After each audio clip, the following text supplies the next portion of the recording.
Okay, good morning mga technician. Meron po tayong nire-repair ngayon. So, isa siyang LG. Ayan, short socket siya mga technician. So, ang sira niya ay ganyan. Kita ba? Hindi, nasa tasa. Ito, ayan.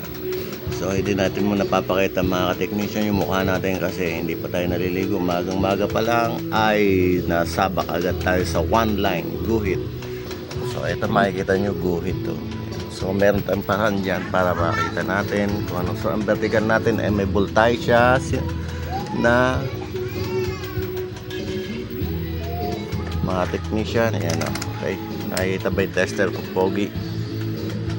Ayan. So, tingnan natin ha. So, may patanggal ang magic.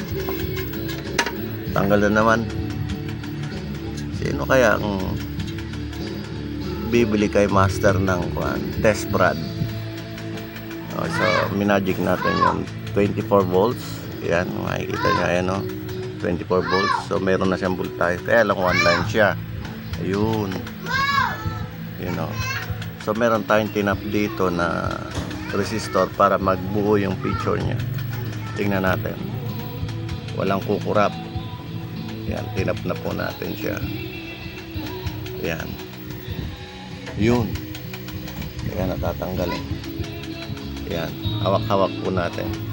Wala pong kuryente. Yung kita nyo, bilog na, diba? Alisin ko. Ayan, nakalis yan, oh. Ikakabit ko. Ayan. Yun, oh. Alisin ko, guhit uli.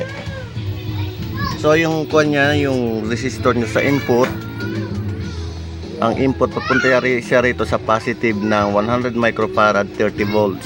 Ayan, papunta siya rito sa vertical IC. So, gawin na natin ang paraan to. Sana may natutunan sa konti ko na. Kwanto LG to sa board ng vertical section R313. Ayan o. Kita ba?